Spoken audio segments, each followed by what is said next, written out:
લોકસભા સામાન્ય ચૂંટણી 2024 અંતર્ગત મહેસાણા જિલ્લા વહીવટીતંત્ર દ્વારા ગુજરાતમાં દિવ્યાંગ મતદારોની જાગૃતિ માટે દિવ્યાંગ વ્હીલચેર રેલી યોજાઈ। ગુજરાત રાજ્ય સંયુક્ત મુખ્ય નિર્વાચન અધિકારી પીડી પલસાણા તેમજ જિલ્લા કલેક્ટર એમ નાગરાજને ફ્લેગ આપી પ્રસ્થાન કરાવ્યું।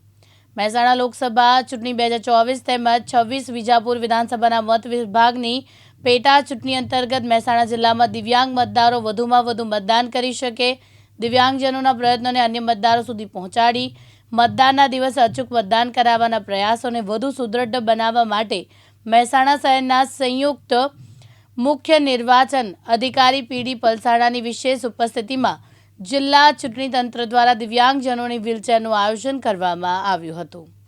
આપણે સૌ જાણીએ છીએ તેમ ભારતના ચૂંટણી પંચ દ્વારા જે દિવ્યાંગજનો જે છે એમના માટે સમાવેશી ચૂંટણીનો સંકલ્પ માટે જે પ્રયત્નો થઈ રહ્યા છે એના ભાગરૂપે આજે આ મહેસાણા શહેરમાં મહેસાણા જિલ્લા ચૂંટણી તંત્ર દ્વારા જે આ દિવ્યાંગજનો વ્હીલચેર રેલીનું જે આયોજન થયું છે અને જે દિવ્યાંગજનોને સમાવેશી ચૂંટણીમાં સામેલ કરવા માટેના જે પ્રયત્નો થઈ રહ્યા છે એ ખૂબ જ સરાહનીય પ્રયત્ન છે।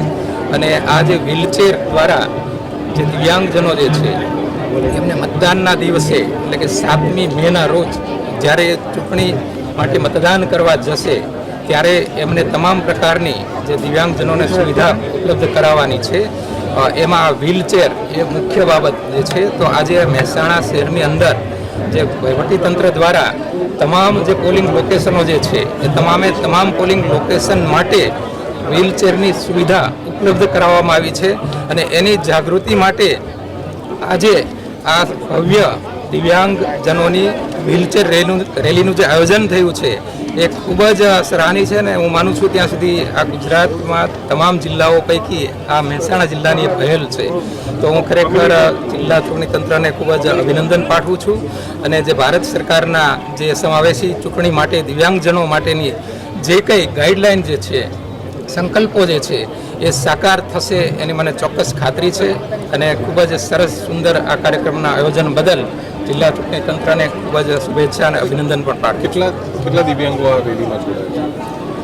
આ રેલીની અંદર જે આપણા ટોટલ 1367 જેટલા લોકેશન જે છે એ તમામ માટે વ્હીલચેરની સુવિધા ઉપલબ્ધ કરાવવામાં આવી છે। પરંતુ આજે આ રેલીની અંદર જે દિવ્યાંગજનો સામેલ થયા છે એ આઈ થિંક લગભગ 300 જેટલા દિવ્યાંગજનો સામેલ થયા છે। તમામ જિલ્લાઓની અંદર આ સમાવેશી ચૂંટણી માટેના પ્રયત્નો થઈ રહ્યા છે।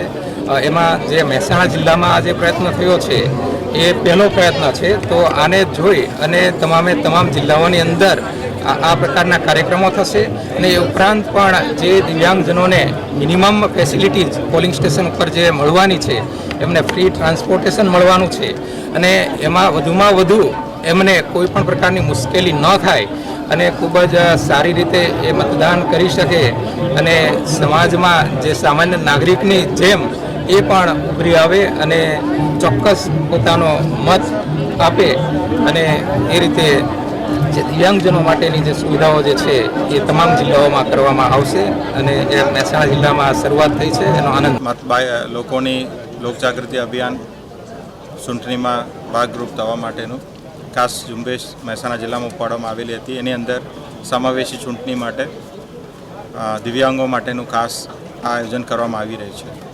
એમાં દરેક પોલિંગ સ્ટેશન લોકેશન ઉપર એક વ્હીલચેર ઉપલબ્ધ રહેશે અને કાયમી ધોરણે એ વ્હીલચેર ત્યાં શાળામાં જ ઉપલબ્ધ કરવામાં આવશે જેથી કરીને શાળાઓના ઉપયોગ તથા ભવિષ્યના ચૂંટણીઓમાં પણ ઉપયોગી થશે એવું આયોજન કરવામાં આવેલું છે।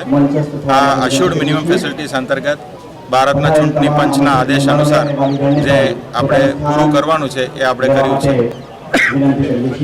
સમાવેશી ચૂંટણી અંતર્ગત એ સિવાય બહેનોની ભાગીદારી, યંગ વોટર્સની ભાગીદારી, ટ્રાન્સજેન્ડર વોટર્સની ભાગીદારી તથા જે સિનિયર વોટર્સ છે 80+ એમનું ભાગીદારી થાય એના માટેનું પણ ખાસ વ્યવસ્થાઓ ભારતના ચૂંટણી કમિશનના આદેશથી તથા જિલ્લાના સ્વયં પ્રયત્નોથી પણ કરવામાં આવી રહ્યું છે। આપણા જિલ્લામાં કુલ 8,940 દિવ્યાંગ મતદારો છે। એ લોકોને 100% મતદાન થાય એના માટે જિલ્લા ચૂંટણી તંત્ર તરફથી પ્રયત્નો કરવામાં આવશે। અનુપસિંહ ચાવડા, દિવ્યાંગ ન્યૂઝ, મહેસાણા.